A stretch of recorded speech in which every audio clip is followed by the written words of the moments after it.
Hello दोस्तों, जय Mahadev academy के लर्निंग प्रोग्राम में आप सबका स्वागत है। तो आइए आज के सेशन में हम डिस्कस करने वाले हैं 12th केमिस्ट्री के बारे में, है ना। 12th केमिस्ट्री से जो टॉपिक चल रहा है थ्योरेटिकल, आपका जो लास्ट में बचा हुआ है, लास्ट टॉपिक चल रहा है, ज़्यादा कुछ नहीं अब इससे, है ना। थोड़ा सा बहुत बचा है, उसको आपको पढ़ाना चाहते हैं। 100 में 100 आप पढ़ें ताकि आप कंपटीशन में बैठें तो आपको ऐसा क्वेश्चन ना मिले, ऐसा ना लगे कि हमने ये चीज़ पढ़ी ही नहीं है ना। क्यों? क्योंकि सिलेबस से हट गई थी। ये ज़्यादातर बच्चे सोचते हैं, 12 वालों के दिमाग में इस समय यही चल रहा है ना। ज़्यादा मत देखिए, आप थोड़ा सा टाइम निकाल करके आप इसको कर लीजिए, उसके बाद आप न्यूमेरिकल लगाइए, है ना। आप अपने कॉन्सेप्ट पे करिए, है ना, कंसंट्रेट हो जाइए, आप अपने टारगेट पे कंसंट्रेट होइए। लेकिन आगे के लिए भी क्या है कि अगर आपको इस सिलेबस में नहीं है तो आपको ये नहीं सोचना है कि सर अगर ये नहीं तो हम इसको नहीं पढ़ेंगे, हमारा बोर्ड आ गया, ये हुआ वो हो। नहीं, क्वेश्चन आपके उठा के दे सकता है, कोई नहीं जानता कि कहाँ से दे देगा, है ना। तो इस तरह से क्या, इसको पढ़ना बेहद ज़रूरी है। आपको ऑप्शनल में आ सकता है, आसान क्वेश्चन बना के आएगा, कोई कठिन नहीं आएगा और काफ़ी आसान है। एग्जाम्पल पूछता है कि ऐसे कैसे, यानी ये कौन सा बहुलक है, ये कौन सा बहुलक है। तो हम चलिए इस बहुलक की चैप्टर में यानी पॉलीमर के अध्याय में हम पढ़ रहे थे, क्या है ना, क्या पढ़ रहे थे भैया। अब बनाने की विधि शुरू कर दिए थे हम, है ना। बनाने की विधि से आयनिक की विधि हो गई थी। आयनिक में क्या था, धनायन और ऋणायन भी हो गया था, है ना। तो अगला हमारी हेडिंग होगी या अगला जो टॉपिक होगा बनाने का वो संघनन बहुलक होगा। क्या होगा भैया? संघनन बहुलक होगा, है ना। संघनन बहुलकन होगा। बहुलक तो वो तो मात्रा है, संघनन बहुलकन, बहुलकन माने होता है बनाना, है ना। तो अगला टॉपिक जो होगा भैया वो क्या होगा? संघनन बहुलकन। संघनन बहुलकन। आप संघनन बहुलकन ध्यान से देखिए, है ना। पॉलीमराइजेशन, कंडेंसेशन, पॉलीमराइजेशन,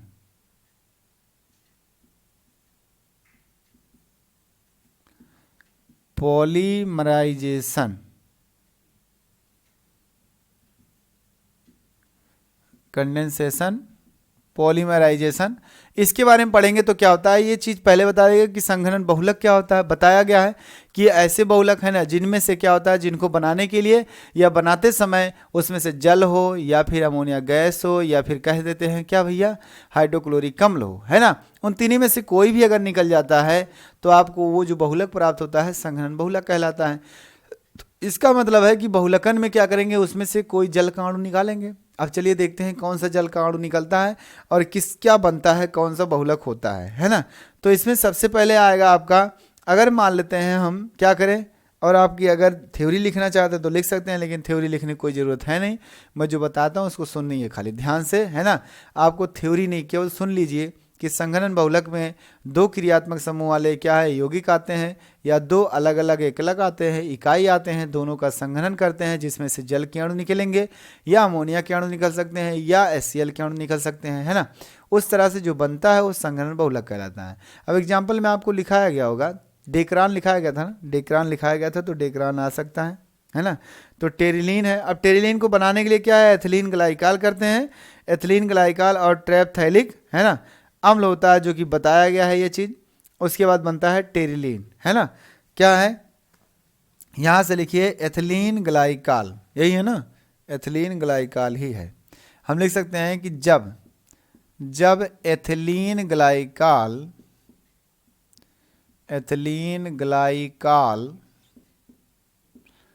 है ना, और किसका भैया, है ना, टेरेप्थैलिक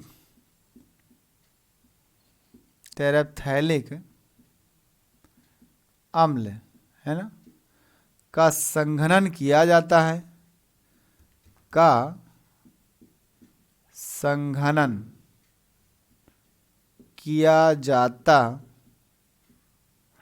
है ना।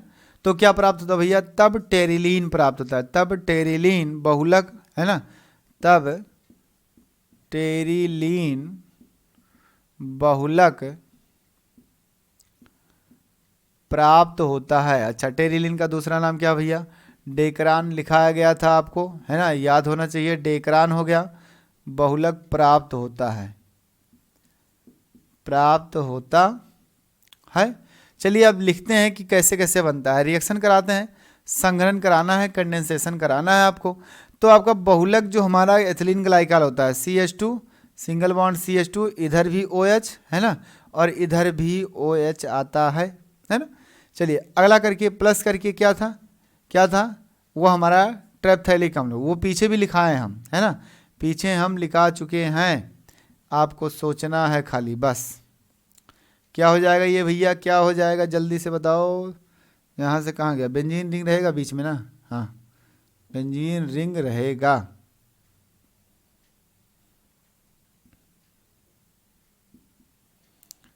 अब जरा देखिए ध्यान से, इसकी क्रिया इसके साथ हो रही है, यहाँ आप लिख दीजिए कंडेंसेशन,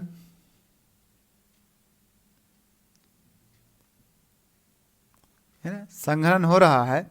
ये कितने अणु हैं, यन अणु ले लीजिए, क्योंकि बहुलक बनाना है तो यन अणु ले लीजिए।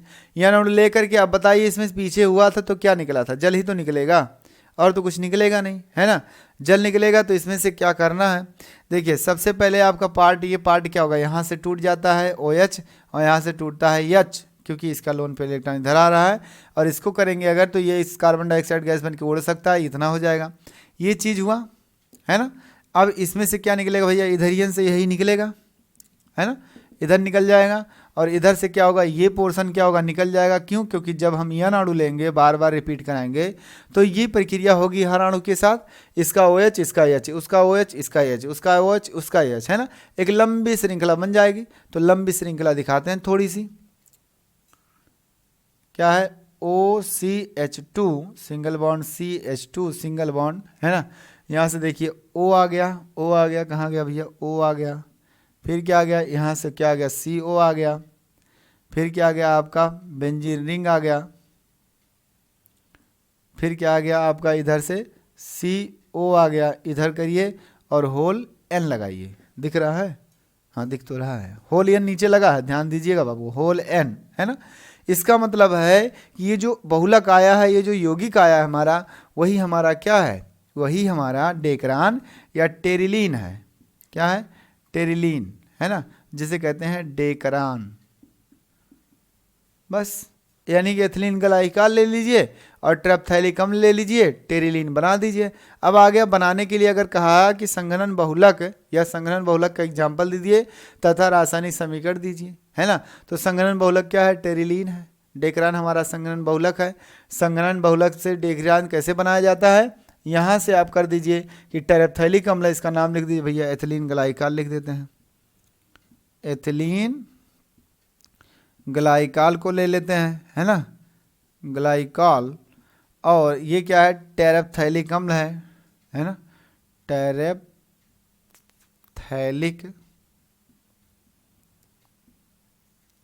अम्ल होगा, ये हो गया। उसको मिला दीजिए, संघनन कर दिए, क्या हुआ, बन गया भैया हमारा टेरिलीन। कितने अणु पानी निकले हैं, यन अणु क्या निकला है, जल निकला है, H2O, ये बात हो गई। तो इतनी बात समझ में आ रही है, तो इसको जल्दी से नोट करिए फटाफट। तो मैं अगला एग्जाम्पल बताऊं, है ना, अगला एग्जाम्पल बताएं, चलिए हो गया। सह बहुलकन कराते हैं अब की बार, है ना। सह बहुलकन क्या होता है, हेडिंग अगला क्या होगा हमारा, सह बहुलकन। चलिए मिटाएं इसको, मिटाएं, क्योंकि भाई बड़े बड़े एग्जाम्पल हैं, नोट करते रहिए, स्क्रीनशॉट लेते रहिए, काफ़ी इंपॉर्टेंट चीज़ है आपकी। बस रिएक्शन के लिए हम बता रहे हैं और कुछ नहीं, इसको पढ़ाना नहीं चाहते, लेकिन रिएक्शन इसमें है, इसमें नाम है जो आपको ऑप्शनल में पूछे जाते हैं, कंपटीशन में कभी क्वेश्चन में आ जाते हैं कि सूत्र आ जाता है ना, या संरचना बना के दे देता है, पूछ लेता क्या है। तो ये चीज़ आपको जानना ज़रूरी है, क्योंकि आगे जाएंगे आप, आगे जाना है आपको, आगे बढ़ना है, यहीं तो रहना नहीं है ना। केवल 12 की पढ़ाई तो घूम घूम के करनी नहीं है।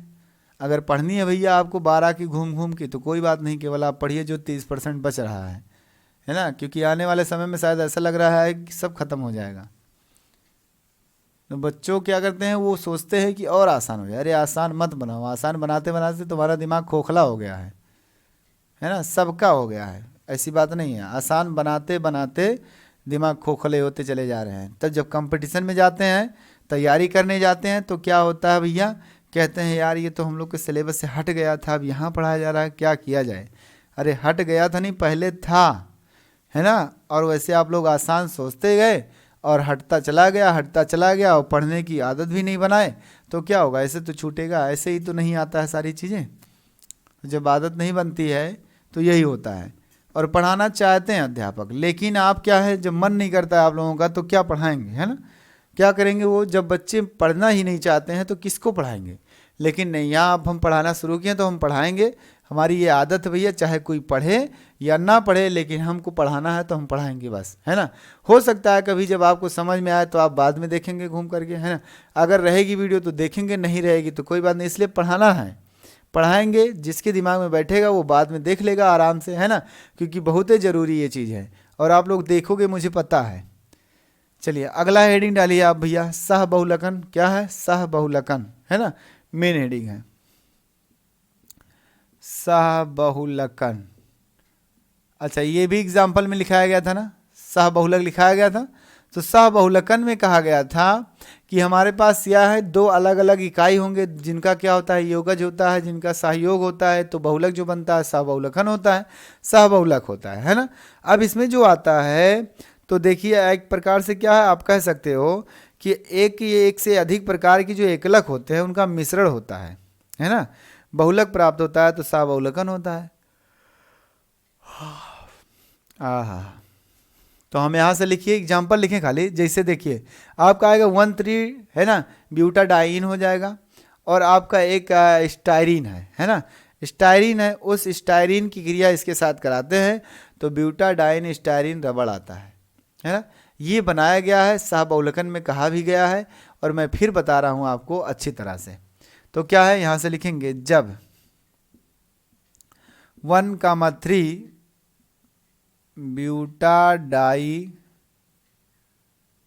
ब्यूटाडाइन है ना, ब्यूटाडाइन और भैया स्टायरीन की क्रिया कराई जाती है तब सह बहुलक प्राप्त होता है। सह बहुलक है ना, प्राप्त होता है,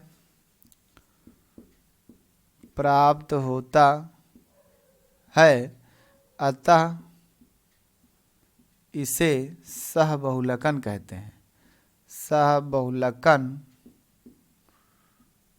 कहते हैं, हो गया, सह बहुलकन कहते हैं। चलिए सह बहुलकन कहते हैं। अब आइए एग्जाम्पल, हमारे पास क्या है, रिएक्शन है। हमने क्या कहा भैया, क्या कहा, रिएक्शन दिख रहा है ना। हमने कहा कि जो हमारे पास क्या है, 1,3 ब्यूटाडाइन और स्टायरीन की क्रिया अगर कराई जाती है तो सह बहुलक प्राप्त होते हैं। इस घटना को सह बहुलकन कहते हैं। अब आपके पास फार्मूला दिया है, 1,3 ब्यूटाडाइन लिख सकते हैं और आपका स्टायरीन भी लिख सकते हैं, है ना। चलिए आइए देखते हैं, 1,3 ब्यूटाडाइन, ब्यूटा बने 4, 1 2 3 4 हो गया। 1 पोजीशन पे और 3 पोजीशन पे क्या है, डबल बॉन्ड, इन आया है तो डबल बॉन्ड हो गया। बाकी तो बैलेंस कर दो आप, है ना, H हो गया और H हो गया और यहाँ H2 हो गया। ये आपका है 1,3 ब्यूटाडाइन है ना, प्लस करके क्या भैया, स्टायरीन। स्टायरीन का संकेत आपको लिखाया गया था, बताया गया था, ऐसे करके लिख दीजिए, CH2 single bond, double bond CH है ना, सिंगल बॉन्ड क्या भैया, एक बेंजीन रिंग होगा। ये आपका क्या है ना, बेंजीन रिंग है। इसको नीचे भी आप बना सकते हैं, ऐसी बात नहीं है। तो नीचे बनाए यन अणु और इसका क्या होगा, यन अणु। अब देखिए ये जुड़ता कैसे है, ये जुड़ने का क्रम इसका क्या होगा भैया, ये टूटे इस पे जाएगा, है ना, ये यहाँ टूटेगा, यहाँ बनेगा आंशिक धनात्मक और यहाँ बनेगा आंशिक ऋणात्मक, है ना, ये पोर्शन होगी। अब ये भी क्या होगा, विघटित होगा, और जब विघटित होगा तो क्या होगा, है ना, जरा ध्यान से देखिए, ये जब विघटित होगा तो आपका इधर माइनस आएगा या इधर आएगा, आपके ऊपर है, लेकिन आपके ऊपर नहीं है। इसको जरा देखिए ध्यान से, अगर यहाँ माइनस आया तो ये माइनस क्या होगा भैया, है ना, इसके साथ क्या होगा, लोकलाइज करेगा, अर्थात पाई बंद के साथ संयुग्मन हो जाएगा। और वैसे भी स्टेबिलिटी अगर देखी जाए पॉजिटिव की, ये पॉजिटिव है, ये निगेटिव होगा।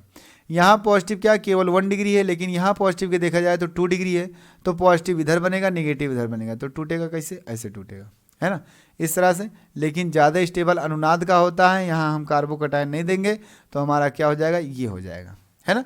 इस तरह से टूट करके यहाँ निगेटिव बनेगा, यानी यहाँ पॉजिटिव और यहाँ निगेटिव। अब ये इसके साथ जुड़ेगा और ये इसके साथ नहीं जुड़ेगा, इसका जो पोर्शन होगा प्लस वाला उसके साथ जुड़ता जाएगा। तो आपका नया एक कंपाउंड आएगा, एक नई संरचना आएगी जो आपकी बहुलक की तरह दिखेगी। देखिए यन अणु है, इसमें तो आपका क्या आएगा, उधर दिख रहा है, उधर दिख रहा है तो वहीं बनाते हैं। ध्यान से देखिए ये चीज़ यहाँ हो जाएगा CH2, इधर एक बॉन्ड निकल गया, बीच में क्या आएगा सिंगल बॉन्ड, फिर क्या आएगा CH डबल बॉन्ड आ गया, फिर CH आएगा, फिर क्या आएगा सिंगल बॉन्ड हो जाएगा, CH2 हो जाएगा, फिर इसके साथ जुड़ेगा भैया, है ना, इसके साथ कौन जुड़ेगा, इसके साथ जुड़ रहा है, इसके साथ जोड़ दो, है ना, इसके साथ जोड़ेंगे, लेकिन कैसे जुड़ेगा, ये पोर्शन ये प्लस वाला उसके साथ जाएगा, है ना, ये प्लस वाला इसके साथ जाएगा, ज़्यादातर ये प्लस वाला इसके साथ करिए, इनको इधर करिए और इसका टर्मिनल एक उधर कर दीजिए। इस तरह से कहने का मतलब है कि क्या है, ज़्यादा सही होगा आपको, है ना, अच्छे से समझ में आएगा। क्या ये पॉजिटिव वाला पोर्शन इसके साथ जुड़ेगा, है ना, तो आपका ये पॉजिटिव वाला पोर्शन जुड़ा तो ये निगेटिव वाला इधर आया, ये निगेटिव वाला उसके साथ जुड़ने की कोशिश करा, इधर जो अणु आएगा इसका जो ये टर्म आएगा वो इधर जुड़ेगा। मैं वही चीज़ कर रहा हूँ आपका, है ना। तो यहाँ से देखिए ये CH हो गया, ये CH2 हो गया, सिंगल बॉन्ड छोड़ दीजिए क्योंकि ये बंद, ये CH2 इसके साथ जुड़ेगा, उधर से जो आएगा CH2 वो जुड़ के जाएगा और उसके साथ क्या है PH अर्थात फेनिल जो है हमारा ये यहीं बगल में है तो यहीं लटका देते हैं। अब देखिए ये पूरा वही हुआ, यानी 4 कार्बन ये 4 कार्बन ये है, उधर 2 कार्बन इधर 2 कार्बन फिर बेंजीन रिंग, है ना। ये कितनी बार है N बार, तो N बार होगा, यहाँ N लिख दीजिए, दिख रहा है ना, N लिख दिए, हाँ सही है। अब ये कि हमारा ब्यूटाडाई है ना, ब्यूटाडाइन स्टायरीन रबर है, क्या है रबर है या कैसे तो बहुलक है ना। तो ये हो जाएगा ब्यूटाडाइन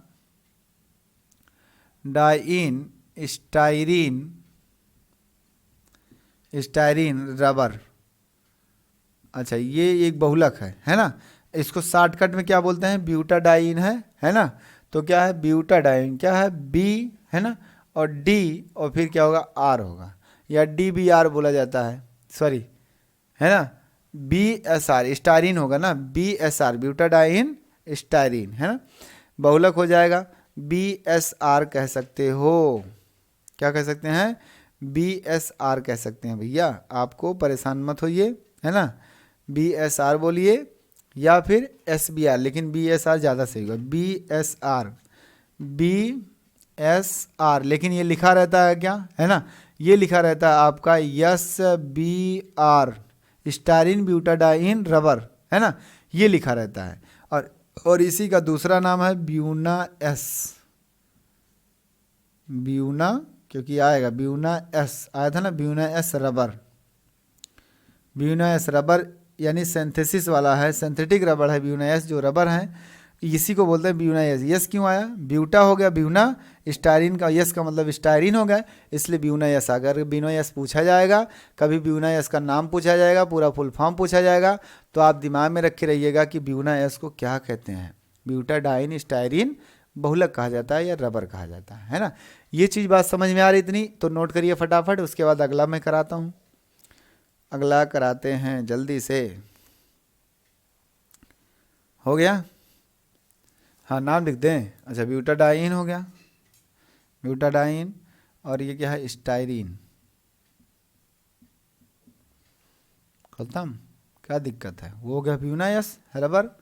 यानी ये चीज़ लिख सकते हैं आप, B का मतलब होता है ब्यूटाडाइन, S का मतलब होता है स्टायरीन, R का मतलब होगा रबर, है ना। उसको लिखा जाता है SBR करके भी लिखा जाता है, और BSR अगर आपको नहीं मिलता तो SBR मिलता है, तो समझ जाना क्या है वो ब्यूना S वाला रबर है ना। यानी क्या स्टायरीन ब्यूटाडाइन क्या है फिर रबर है, उस तरह से पीछे से पढ़ा गया, क्या दिक्कत है ना। तो आइए यहाँ से अगला मैं कराऊँ, इसको मिटाएं, इसको मिटाएं, चलिए यहीं कर लो, हटाओ, यहीं कर लेते हैं। अगला हेडिंग क्या है भैया, आपको डाल लीजिए समन्वय बहुलकन। समन्वय का मतलब होता है संकुल बनाने ना, है ना, समन्वय बहुलकन। अब देखिए ये क्या है, ये समन्वय का मतलब, समन्वय कहाँ होता है, जब संकुल यौगिक आता है, इसका मतलब है कि किसमें कुछ तत्व होंगे जो मिल करके बहुलक तो बनाएंगे, लेकिन उनके मध्य एक समन्वय यौगिक बनता है, जिसके कारण उस बहुलक को कहेंगे समन्वय बहुलक, है ना। और इस घटना को बोलेंगे समन्वयन, यानी समन्वयन बहुलकन, है ना। ये परिघटना को बोलेंगे हम समन्वयन बहुलकन या समन्वय बहुलकन। वैसे समन्वयन लिख लो भैया, समन्वयन लिख लो, समन्वयन बहुलकन, है ना। अब इसमें जो आपका होता है समन्वयन बहुलकन में जो एग्जाम्पल आता है, एल्यूमिनियम डाई है ना टाइटेनियम आता है आपका, ये बहुलक बनाता है, लेकिन बहुलक बनाता है तो मध्यवर्ती में क्या बनाता है, एक संकुल बनाता है। तो आप यहाँ लिख सकते हैं इसके अंदर जो एग्जाम्पल आता है ना, वो एल्यूमिनियम, या कह सकते हो ऐसे लिख देते हैं यार, चलो इस प्रकार के बहुलक में है ना संकुल यौगिक का निर्माण होता है भैया, संकुल बनता है, लिख दो बनता है, ये इधर है ना, संकुल बनता है। एग्जाम्पल में आपका आता है एल्युमिनियम है ना टेट्रा टाइटेनियम, क्या है एल्यूमिनियम होगा भैया है ना, उसके बाद क्या है टेट्रा टाइटेनियम होगा। तो आइए देखिए क्या क्या है। एल्यूमिनियम जो आपका होगा पूरी तरह से ये संकुल जो है, वो संकुल का सूत्र होगा है C2H5 का होल थ्राइज एल्यूमिनियम है ना टाई एथिलेट हो गया, प्लस टेट्रा टाइटेनियम क्या होगा TiCl4 होगा, ये आपका ये भी आता है। इसके साथ मिलकर के बनाता है एल्यूमिनियम है ना, एल्यूमिनियम टेट्रा टाइटेनियम, ये बनाता है टेट्रा टाइटेनियम हो जाता है। तो उसके बाद ये जब क्रिया करता है किसी अल्काइन से तो बनाता है मध्यवर्ती यौगिक, एक संकुल बनाता है ना, संकुल बनाता है। ये आपका तो वैसे पूरा नाम इसका जानते हो क्या होगा, यानी एथिल ट्राई एथिल एल्यूमिनेट है ना, या एल्यूमिनियम ट्राई एथिल, और ये है टेट्रा क्लोरो टाइटेनियम, ये होगा। ये जब मिलता है तो आपका जो नाम बोलते हैं, क्या बोले हम, क्या बोले भैया एल्यूमिनियम टेट्रा टाइटेनियम है ना, ये बोले तो ये प्रक्रिया दिखेगा, ये बनता है, ये बनता है। तो ये ज़्यादातर क्या होता है, ये तो पूरा खाली बताएगा कि ये जब मिश्रण रहेगा तभी हमारा संकुल बना सकता है, अन्यथा संकुल नहीं बना सकता है। तो चलिए देखते हैं यहाँ से रिएक्शन जो होगा वो क्या होगा। वो रिएक्शन होगा भैया CH ट्रिपल बॉन्ड CH, इसकी क्रिया कराएंगे ट्राई क्लोरो है ना टाइटेनियम CCl4 के साथ। ये जो टाइटेनियम हमारा है वो टाइटेनियम बनाएगा एक संकुल है ना, टाइटेनियम संकुल का मतलब है कि वो CH ट्रिपल बॉन्ड दिखेगा, डबल बॉन्ड दिखेगा, क्या करनी है, जब टूट जाएगा तो क्या करना है ना। वैसे अभी रहने दीजिए, देखिए ये जुड़ेगा, इस तरह से जुड़ता है, क्लोरीन निकालेगा। अब ये जुड़ने की जो टेंडेंसी आने वाली है, मैं संरचना बना रहा हूँ है ना, अभी आपका ये जुड़ा नहीं है, आपका संरचना बना रहे हैं। ये जुड़ना चाहता है, इस तरह से जुड़ना चाहता है, तो जुड़ करके क्या बनाया, अब देखिए जुड़ेगा कैसे है ना, जुड़ेगा कैसे, ये बांड ब्रेक होगा, ये बांड ब्रेक होगा जब, तो क्या आएगा एक टाइटेनियम आ गया, इसका एक बांड नीचे, एक बांड इधर, एक बांड ये यहाँ जाएगा CH डबल बॉन्ड CH और एक बांड इधर बाकी।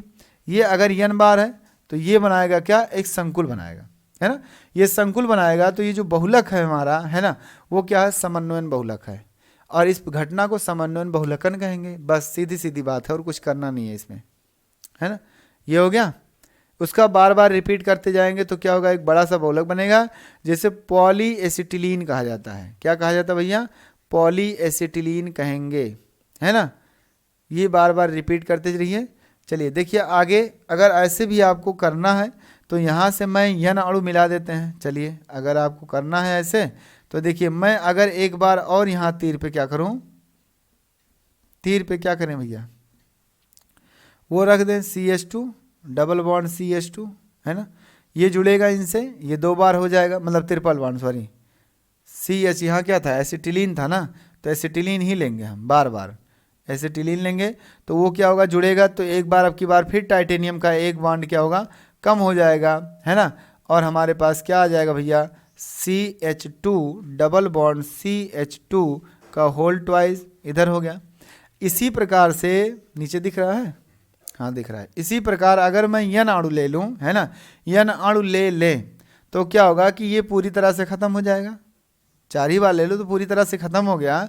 इसका बॉन्ड जो होगा वो CH है ना 2 हो जाएगा, फिर क्या है CH सिंगल बॉन्ड क्या होगा CH2 sorry single bond CH हो जाएगा है ना, फिर क्या होगा डबल बॉन्ड CH है ना, उसके बाद फिर क्या सिंगल बॉन्ड। इस तरह से क्या है आपका एक बड़ा सा बहुलक आएगा N, अर्थात जिसे बोलते हैं पॉली स्टाइरिन या पॉली है ना एसिटिलीन बोला जाता है। क्या बोला जाता है, पॉली एसिटिलीन बोला जाता है। ये अणु होगा, इसी को बोलेंगे क्या पॉली एसिटिलीन, पॉली एसिटिलीन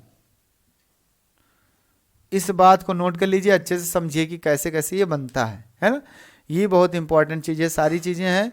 द्विबंध के कार्य ये बंध बनेगा, वो बीच में क्या आएगा, यन घटना दिखेगी, अर्थात क्या, यन अणु दिखेगा, वो प्रक्रिया दिखता जाएगा, है ना, बार बार रिपीट होंगे। यानी कहने का मतलब कि ये संकुल बीच में बनता है, इसलिए कहा गया ये संकुल यहाँ बन रहा है, यहाँ संकुल बन रहा है ना। तो इसलिए हम कह सकते हैं कि क्या है, संकुल बनता है। तो ये पूरी घटना जो होती है, ये प्रक्रिया हमारी क्या, बहुलक बनाने की समन्वयन बहुलकन कहलाती है। और इस यौगिक को समन्वय बहुलक कहेंगे, है ना, क्या बोलेंगे, इसको समन्वय बहुलक कहा जाता है। इतनी बातें समझ में आ रही है। चलिए मिटाएं अब इसको, अगला कराते हैं ना, नोट हो गया तो अच्छी बात है।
चलिए अगला टॉपिक क्या होगा भैया आपका, ये समन्वय बहुलक हो गया, है ना।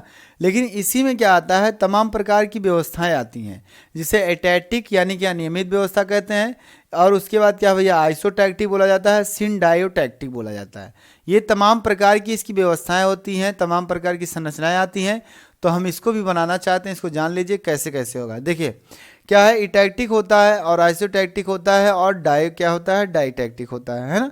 ये होता है सिंडाइटैक्टिक। अब ये संरचना जो होती है ना, इटैक्टिक जो होती है, अब क्या है, असममित जो होती है, अनियमित जो होती है, कहने का नाम से ही अर्थ निकल रहा है अनियमित, है ना। और दूसरा नाम क्या है, एटैक्टिक है। तो एटैक्टिक जो हमारा होता है, उसमें क्या है, जो मेथिल ग्रुप है और जो एल्किल ग्रुप है ना, वो मेथिल ग्रुप अर्थात एल्किल है, मेथिल ग्रुप और हाइड्रोजन वाला ग्रुप, वो क्या होता है, उसकी व्यवस्था कोई निश्चित नहीं होती है कि मेथिल इतनी बार आएगा उतनी बार आएगा। और ये हमारे होते हैं 3D में संरचना दिखाई देते हैं, और जिगजैग फॉर्म में जो लंबी श्रृंखला होती है वो जिगजैग फॉर्म में दिखती है ना। मतलब कि ऐसे कहने मतलब टेढ़ी मेढ़ी दिखती है। और क्या है, 3D का मतलब 2D, वो हमारा जो हाइड्रोजन होगा जिस कार्बन पर, उस कार्बन को और उसी कार्बन के साथ अगर कोई एल्किल ग्रुप है मेथिल जैसे, वो है अगर, तो उन दोनों की डायरेक्शन जो होगा अपोजिट होंगे, एक आगे की तरफ होगा तो एक फ्रंट में होगा, है ना। लेकिन वो पोजीशन कोई निश्चित नहीं होता है कि हर जगह पे होगा, हर एकांतर क्रम में होगा, हर कार्बन पर होगा, ये चीज़ नहीं बताता है, ये अंतर होता है। तो अनियमित रूप से रहता है, तो इसी को बोला जाता है अटैक्टिक, है ना, या अनियमित, है ना, अनियमित बहुलक बोला जाता है, अनियमित व्यवस्था बोली जाती है। तो आइए यहाँ से हम करते हैं सबसे पहले एटैटिक अथवा अनियमित व्यवस्था। इसी के अंतर्गत है, समन्वयन बहुलकन के अंतर्गत है भैया। पहला ऑप्शन ए, एटैक्टिक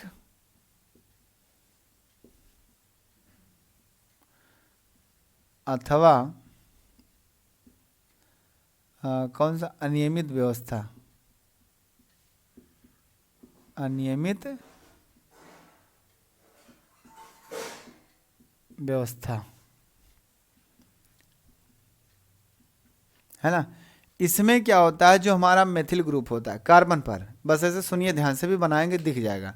मेथिल ग्रुप जो होता है कार्बन पर, और हाइड्रोजन ग्रुप, है ना, वो कोई निश्चित फॉर्म में नहीं होता है, निश्चित व्यवस्था में नहीं होते हैं, या कह सकते हैं निश्चित संख्या में नहीं रहते हैं श्रृंखला में। तो उस तरह के क्या व्यवस्था को कहेंगे हम, एटैक्टिक व्यवस्था या अनियमित व्यवस्था कहा जाती है ना। तो आइए देखते हैं, जिगजैग फॉर्म में बनेगी ये संरचना। ये है आपकी, यह है। इस संरचना में अगर इस पोजीशन पर हम क्या दिखा रहे हैं, एच दिखा रहे हैं एक तरफ, है ना, और दूसरी तरफ क्या दिखा दिया भैया, दूसरी तरफ आपका हमने दिखा दिया CH3 दिख रहा है ना, CH3 दिखा दिया। अगले स्टेप में क्या कर रहे हैं, ए यहाँ हम क्या कर रहे हैं, गायब कर दिए हैं। गायब करने का मतलब है कि आपने डायरेक्शन में दिखाया हमने, है ना, कि मतलब ये कुछ होगा ग्रुप, लेकिन यहाँ ये ग्रुप क्या है, एच नहीं है, शायद कुछ और है, खाली जगह है। यहाँ क्या करते हैं भैया, यहाँ दिखा देते हैं अब की बार, है ना। देखिए नियमित नहीं है, एक नियमित क्रम में नहीं हो रहा है ये। यहाँ CH3 दिखा देते हैं और यहाँ क्या है, यहाँ H दिखा देते हैं इसके साथ, है ना। यहाँ इसके साथ क्या दिखा देते हैं, H दिखा देते हैं। और यहाँ फिर नहीं है वो, यहाँ फिर नहीं है, अलग अलग है। इसका मतलब है ये इधर आता जा रहा है, ध्यान दीजिएगा, एक बड़ा सा बहुलक है ना, इसलिए। तो क्या है कि इसमें जो व्यवस्था दिख रही है जिगजैग की, हमने कहा ना जिगजैग ही में रहेगा, यानी क्या टेढ़ी मेढ़ी व्यवस्था। उसमें जो कार्बन के ऊपर जो ग्रुप लगे हैं, जैसे CH3 है और H है, वो CH3 और H अगर व्यवस्था में इस तरह से है, मतलब निश्चित रूप से एकांतर क्रम में नहीं है ना, मतलब कि एक लाइन से, या कह सकते हो हर एक कार्बन पे नहीं है। जैसे ये कार्बन पे है, इसको छोड़िए इस पे है, इसको छोड़िए इस पे है, इसको छोड़िए इस पे है। अगर सबके साथ ऐसी व्यवस्था देखिए, CH3 CH3 CH3, ये जो ब्लैक है वो डॉटेड ब्लैक का मतलब फ्रंट में आपके सामने है, 3D में दिख रहा है, फ्रंट में है। और हाइड्रोजन क्या आपके बैक में है, पीछे की तरफ है। तो ध्यान से समझना उस बात को। बाकी ये लाइन तो प्लेन में है। तो देखिए यहाँ CH3 है, लेकिन यहाँ CH3 नहीं है, यहाँ CH3 है, यहाँ CH3 नहीं है, ऐसे आगे है। मतलब कि कोई निश्चित व्यवस्था इसकी नहीं है, कहीं कहीं 2 गैपिंग हो जाएगी, कहीं 3 गैपिंग हो जाएगी। तो ये जो व्यवस्था होगी वो क्या होगी, अनियमित व्यवस्था, या इसी को बोलते हैं एटैटिक व्यवस्था, है ना। क्या बोलेंगे भैया, एटैक्टिक व्यवस्था बोलेंगे। हो गया। चलिए अगला है आइसोटैक्टिक, है ना। आइसोटैक्टिक में जो होता है वो उसमें निरंतर रूप से होता है, दूसरा बी ऑप्शन। आइसोटैक्टिक, अब समझ जाओ, टैक्टिक, आइसोटैक्टिक, है ना, व्यवस्था। इसको आप बोल सकते हो नियमित व्यवस्था, है ना। इसमें क्या होता है, जो मेथिल ग्रुप है वो एकांतर क्रम में सीधे रहते हैं, जिस डायरेक्शन में उसी डायरेक्शन में सबके साथ रहेंगे। तो यहाँ से हम ये लिख सकते हैं भैया कि एकांतर क्रम में क्या होगा, ये सब एक साथ होंगे, अर्थात सब सीरियल से रहेंगे, किसी में अनियमित व्यवस्था नहीं होगी, है ना। तो आपका फिर वही स्ट्रक्चर,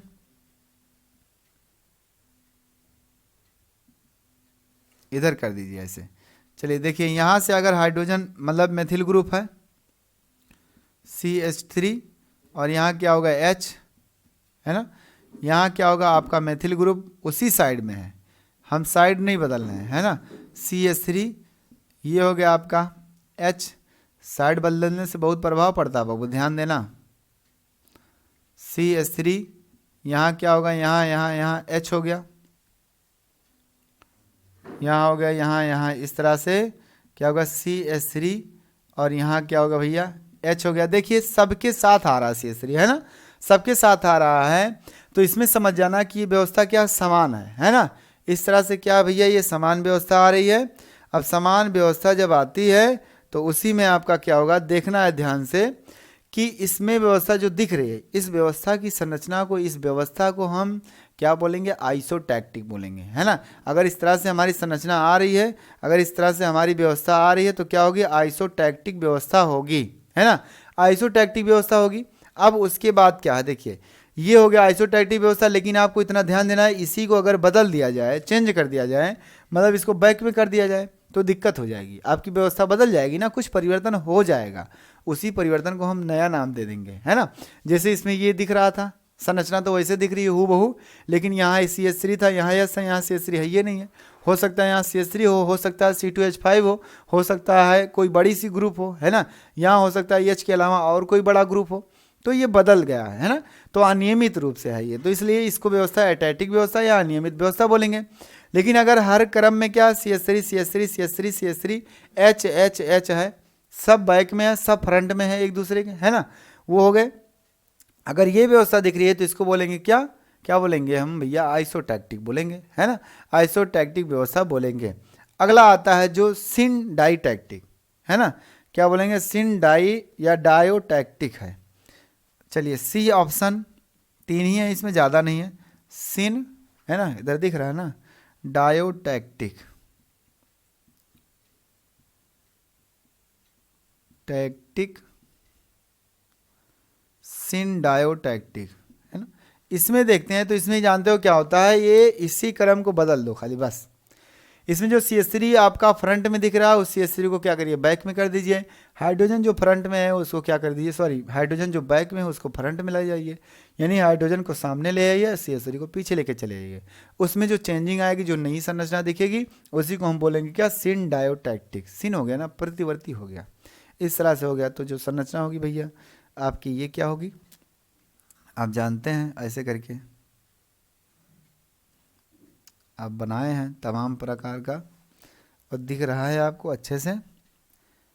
तो आप ऐसे करिए, यहाँ कर दीजिए क्या, H कर दीजिए, और यहाँ क्या हो जाएगा, CH3 हो जाएगा, है ना। इस पोजीशन पर भैया यहाँ क्या होगा, H हो जाएगा, और आपका क्या हो जाएगा, CH3 हो जाएगा। इस पोजीशन पे भी वही काम, H हो जाएगा, और यहाँ क्या हो जाएगा, CH3 हो जाएगा। यहाँ भी वही काम, मतलब कि एकांतर क्रम में रहेगा, इसमें बदलेगा नहीं। तो आपका क्या है, एकांतर क्रम में होते हुए भी बस जो हमारे पास क्या थी, आइसो वाली टैक्टिक जो संरचना थी, उसमें से हमने क्या कर दिया, हाइड्रोजन और मेथिल ग्रुप को क्या कर दिया, एक दूसरे के स्थान को चेंज कर दिया, है ना। तो जो संरचना बन के आ रही है उसी को हम बोल रहे हैं क्या, सिन डायोटैक्टिक, ये संरचना हो गई। इसी तरह से ये क्या हुआ, टॉपिक समाप्त हुआ। अगला टॉपिक हम डिस्कस करते हैं, देखते हैं क्या भैया अगले टॉपिक में, है ना। तो जल्दी से इसको नोट करिए, इसका स्क्रीनशॉट लीजिए, उसके बाद बताते हैं अगले टॉपिक में क्या होगा, है ना। अब देखिए जो इम्पोर्टेंट टॉपिक आपका, बहुत इंपॉर्टेंट टॉपिक है अगला, इसके बाद मिटाएं इसको, अगला बार इसके बाद क्या, रबड़ के बारे में पढ़ेंगे, रबर, है ना।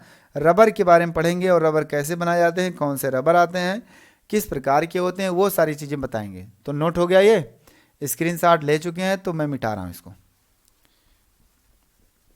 ये आपका समन्वयन बहुलकन में आएगा, जो भी संरचना दिख रही थी 3D बनाएगा ये, है ना, ज्यामितीय संरचना शो करेगा, इसलिए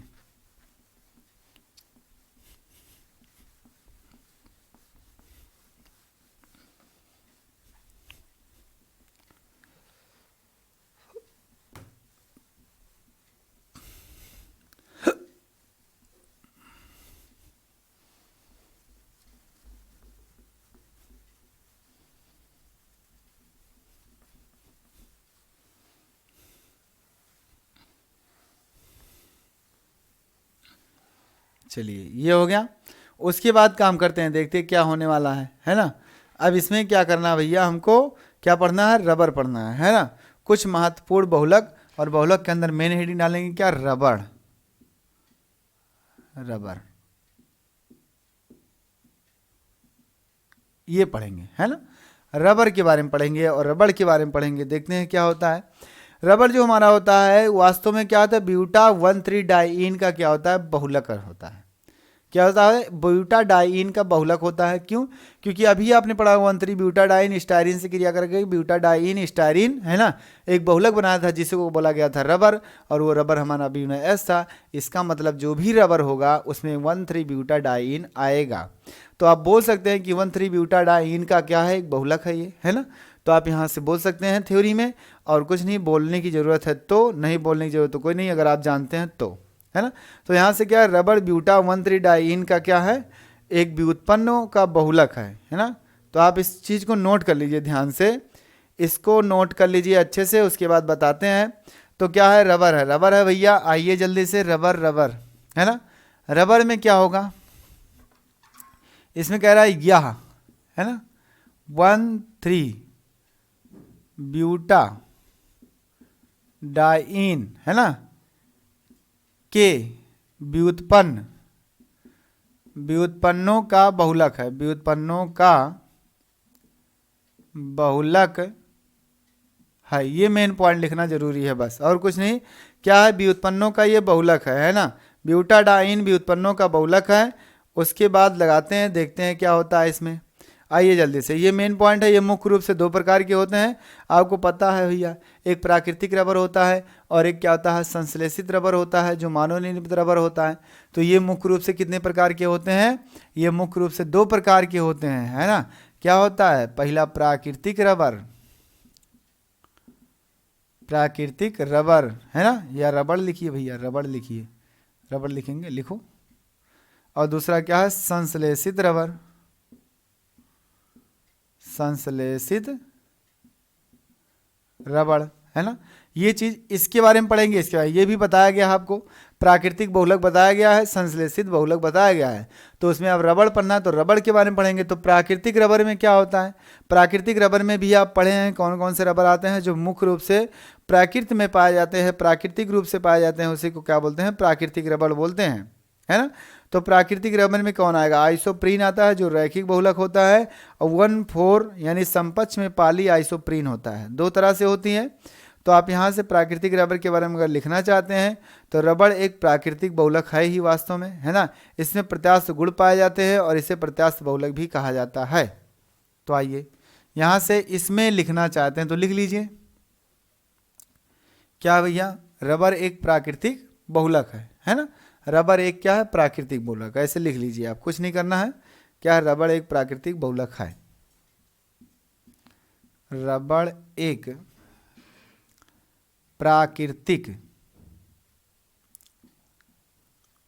बहुलक है ना, है। इसमें प्रत्यास्थ, प्रत्यास्थ तो पाया ही जाता है, प्रत्यास्थ है गुण पाया जाता है, खींच के बढ़ा दिया जाता है ना, गुण पाया जाता है,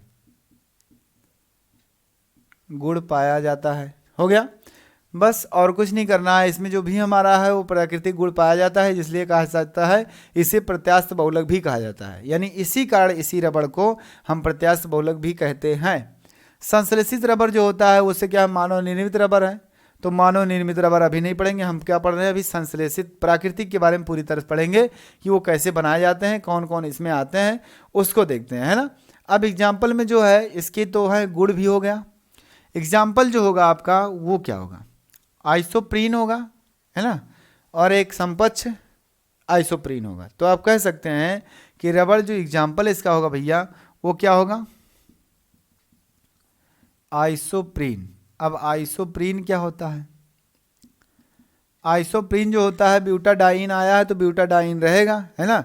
तो क्या हो जाएगा? 2-मेथिल 1,3-ब्यूटाडाइन। बस एक स्टेप बढ़ जाता है, 2-मेथिल 1,3-ब्यूटाडाइन, है ना। ये होगा, ये आइसोप्रीन होता है। और हमारा समपक्ष 1,4-ब्यूटाडाइन यानी कि 1,4 आइसोप्रीन, ये भी आप बोल सकते हैं। यहाँ केवल इस ग्रुप का परिवर्तन अगर करेंगे तो समपक्ष विपक्ष बनेगा, जिसे सिस और ट्रांस के नाम से जाना जाता है। वो संरचना में बनाऊंगा भी आपको, तो ध्यान से देखिए इसको क्या बन रहा है इसमें और ये कैसे बनेगा, है ना। तो क्या भैया? पॉली आइसोप्रीन हो सकता है, रैखिक बहुलक एक प्रकार से है। इसे समपक्ष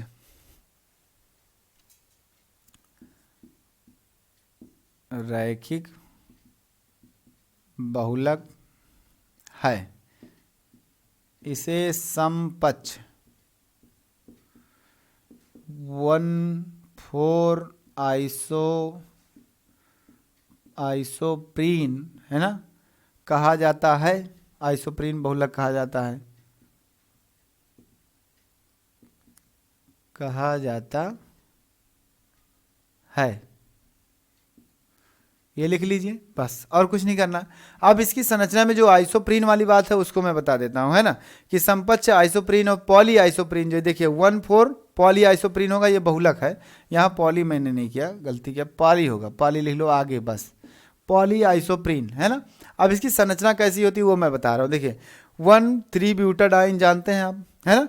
अब लेकिन कहा 2-मेथिल का कहा है, तो आइसोप्रीन की संरचना क्या होगी? 2-मेथिल, उसका क्या करें? बहुलकन करेंगे, वो बन जाएगा। तो आइए जल्दी से 1,2-1,3-ब्यूटाडाइन तो करना ही है, और 2 नंबर पे क्या लगाना है? एक 2 CH3 लगाना देना, यानी 2-मेथिल, है ना, 1,3-ब्यूटाडाइन हो गया। उसके बाद इसका क्या करें? बहुलकन या बहुलक, बहुलकन, है ना, कर रहे हैं। बहुलकन करने से ये बॉन्ड टूटेगा, यहाँ आएगा डबल बॉन्ड, ये ब्रेक होगा, इस तरह से ये जुड़ता जाएगा। अब जुड़ता जाएगा तो इसकी एक संरचना जो होगी आपकी, वो आपकी होगी ये इस तरह से, कुछ इस तरह से CH2। चलिए मैं पहले वैसे सीधा सीधा बना देता हूँ, सीधी सीधी संरचना बना देते हैं। चलिए ये आपका क्या होगा, एन बार हो गया, मान लेते हैं एन बार है, एन बार हो गया, ये एन बार बना दिए है ना, जो कि आपका क्या है, आइसोप्रीन संरचना है। अब इसी में जो समपक्ष आया है उसका मतलब कैसे होगा, है ना, उसका मतलब कैसे होगा, उसको कैसे हम कैलकुलेट कर सकते हैं, तो आइए जल्दी से देखते हैं, है ना। इसमें सिस और ट्रांस दिख रहा है, देखिए इसको मैं ऐसे लिख सकता हूँ 1 मिनट के लिए, है ना। इसको क्या करें भैया, इसको घुमा करके CH3 ऊपर कर दीजिए, नीचे C हो गया, है ना, इधर क्या आ गया, CH2 आ गया, ये बॉन्ड इधर गिरा है ना। यहाँ क्या हो जाएगा, डबल बॉन्ड, यहाँ हो जाएगा C, है ना। अब हमारे पास क्या है, ये हो जाएगा आपका H, है ना, यहाँ हो जाएगा क्या भैया, CH2 हो जाएगा, है ना। इस तरह से ये बॉन्ड बनेगा। अब CH2 हो जाएगा तो ये CH2 क्या है, इधर खाली है। इस तरह से मैं दिखा रहा हूँ इसको, और दिखा करके इसकी एक लंबी श्रृंखला बनाने जा रहे हैं। एक लंबी श्रृंखला दिख रहा है ना स्क्रीन पर, हाँ दिख रहा है, उधर लास्ट में एन लिखा है बाबू, जो स्क्रीन में नहीं दिखा थोड़ा सा वो एन लिखा है। अब जो इसकी लंबी श्रृंखला होगी वो क्या होगी, है ना, उस लंबी श्रृंखला में देखते हैं भैया, है ना। तो आइए लंबी श्रृंखला बनाते हैं, समपक्ष वाली लंबी श्रृंखला, है ना, लंबी श्रृंखला। ये लंबी श्रृंखला ध्यान से देखिए, आपको कुछ करना नहीं है। क्या हुआ, हमने कहाँ ऊपर लगाया CH3, ऊपर लगा दो, नीचे क्या है इधर, है ना, CH2 है, इधर बॉन्ड बचे हैं, यहाँ डबल बॉन्ड हो गया, C हो गया, H ऊपर है, H लगा दो, नीचे क्या है CH2 है ना, CH2, तो यहाँ से क्या हो जाएगा, ऊपर लगा दीजिए CH2, नीचे लगा दीजिए ये, है ना, यहाँ लगा दीजिए CH3, ये डबल बॉन्ड। उसके बाद देखिए अब इसके बराबर में क्या था, यस था, इसके इधर क्या रहेगा, H ही रहेगा, यहाँ क्या हो जाएगा CH2 हो जाएगा, और यहाँ क्या हो जाएगा CH2 हो जाएगा, है ना। और ये क्या हो जाएगा भैया, देखिए ध्यान से, इसके बाद ये था, उसके बाद क्या आ गया, ये C, तो यहाँ डबल बॉन्ड, है ना। अब जरा ध्यान से देखना, अगर ये इधर है तो ये क्या होगा, CH3 इधर हो जाएगा, तो CH3 यहाँ हो गया, और यहाँ CH, इसके साइड में क्या होगा, H हो गया, और यहाँ क्या होगा CH2, और यहाँ हो गया CH2, और यहाँ हो गया C, इधर हो गया CH3, ये हो गया आपका C, इधर हो गया CH2, और इधर हो गया H, और यहाँ हो जाएगा CH2, है ना। इस तरह से आप बना सकते हैं ये संरचना लंबी श्रृंखला। अब ये लंबी श्रृंखला जो आपकी है उसी को बोलते हैं पॉली आइसोप्रीन, है ना।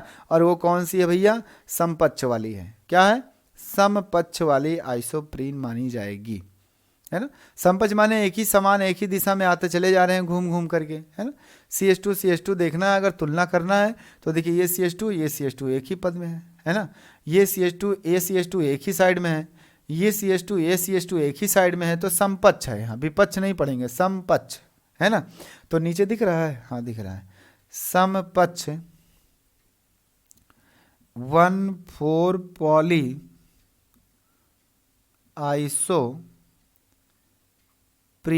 ये आपका होगा भैया समपक्ष पॉली आइसोप्रीन। ये एक प्रकार से क्या है प्राकृतिक बहुलक है या प्राकृतिक रबर है, अर्थात रबर वाला बहुलक है। तो इस तरह से ये क्या हो भैया, पूरी तरह से समाप्त हुआ, है ना। अर्थात अब प्राकृतिक रबर होगा, बल्कनीकृत करेंगे हम, बल्कनीकृत में क्या है, सल्फर आ जाता है। तो ये सारी चीज़ें होती है, उससे ज़्यादा नहीं। इतनी बातें आप लोगों को समझ में आ रही है अच्छे से, आप इसको नोट करिए, इसका स्क्रीनशॉट लीजिए। मैं ये इंपॉर्टेंट के तौर पे पढ़ा रहा हूँ आपको, कंपटीशन में पूछा जाएगा डायरेक्टली आपका, है ना, कोई ऐसी बात नहीं है कि नहीं पूछा जाए। मैं इसको फिर से समझाना चाहता हूँ आपको कि प्राकृतिक रबर जो हमारा होता है वो आप जानिए कि रबर जो है एक प्रकार से क्या है, यह 1,3-ब्यूटाडाइन, है ना, कि व्युत्पन्नों का बहुलक होता है। जो भी रबर है उसमें 1,3-ब्यूटाडाइन आएगा, 1,3-ब्यूटाडाइन, है ना, ये भी है आएगा, वो बोल सकते हैं बहुलक है। उसके बाद आप आगे भी लिख सकते हैं। अब ये मुख्य रूप से 2 प्रकार के होते हैं, है ना, क्या होते हैं, प्राकृतिक रबर होते हैं और संश्लेषित रबर होते हैं। प्राकृतिक रबर जो हमारा आता है, ये रबर जो भी है वो एक प्रकार का प्राकृतिक बहुलक ही है ना। तो आप बोल सकते हैं कि प्राकृतिक रबर जो है जंतुओं में, या जंतु कह रहे हैं, पादपों में पाए जाते हैं। इन पादपों में से जो रबर निकाले जाते हैं, जो दूध निकाले जाते, रबर के पेड़ हो, सुने होंगे, है ना, पढ़े होंगे आप जी के हैं। रबर के पौधे जो होते हैं उसमें से क्या है, जो दूध निकाले जाते हैं उससे बनाए जाते हैं रबर। अब आता है कि रबर प्राकृतिक बहुलक है, बोल दिया। उसके बाद आपका कह दिया है कि इसमें प्रत्यास्थ गुण पाया जाता है। अब गुण के आधार पर इसे बांट दिया गया, है ना। गुण के आधार पर कह दिया कि आइसोप्रीन एक रबर होता है जिसका नाम है क्या है, आइसोप्रीन एक छोटा सा है, एक इकाई है, एक लक है, जिसका वैसा नाम IPSC क्या है, 2-मेथिल 1,3-ब्यूटाडाइन है है ना। ये रैखिक बहुलक है और इस प्रकार से इस क्या है, इस समपक्ष या इसे समपक्ष 1,4 डाइपॉली, है ना, इसे पॉली आइसोप्रीन कहा जाता है या उसमें बदला जाता है। आप ऐसे बोल सकते हैं कि उसमें बदल सकते हैं, है ना। और बदल सकते हैं तो बदलेंगे, कैसे बदलेंगे, देखिए आप इसको लिखिए, ये हमारा क्या है, आइसोप्रीन है, आइसोप्रीन है ना। और ये आइसोप्रीन का बहुलक है ना, आइसोप्रीन बहुलक है, क्या आइसोप्रीन बहुलक है ना, ये हो गया। अब बहुलक है तो इसमें देखना है भैया कि 1, 3 यानी 1 और 4 कहाँ है, तो जरा काउंट करिए यहीं से 1 2 3 4, है ना। यहाँ से देखिए 1 यानी 1 2 3 4 5 हो गया, इस तरह से 1 2 3 4 इस तरह से करना है, 1 2 3 4, है ना। यानी 1 4 पॉली आइसोप्रीन जो आ रहा है, यानी हर एक क्रम में क्या देखिए समपक्ष आया यानी कि सिस होगा, विपक्ष आता होता ट्रांस होता, है ना।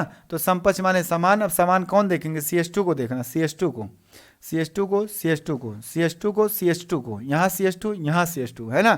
इसी से देखा जाता है, आपने ये पढ़ चुके होंगे इंटर में कि सिस और ट्रांस देखा जाता है तो सेंटर वाले पॉइंट से मध्य बिंदु से, है ना, जहाँ डबल बॉन्ड बनता है वहीं से हम क्या करते हैं, अपोजिट डायरेक्शन में चलते हैं। अगर समान डायरेक्शन चलने से उतनी दूरी चलने से वही ग्रुप अगर मिलता है, वही समूह मिलता है, तो उस संरचना को सिस बोलते हैं। अगर अपोजिट समूह मिलता है, अपोजिट चलने से समान समूह मिलते हैं, तो क्या होता है भैया, क्या हो जाएगा, वो विपक्ष हो जाएगा, अर्थात कह लो ट्रांस हो जाता है ना। तो इतनी बातें आप लोगों को समझ में आ रही, इसको नोट करिए। और ये हमारा समपक्ष 1 4 पॉली आइसोप्रीन होगा। कहाँ से आया, वही आइसोप्रीन का बहुलकन करने से आया। और ये कौन सा रबड़ है, प्राकृतिक रबड़ है ना। चलिए, आई होप आप लोगों को समझ में आया होगा।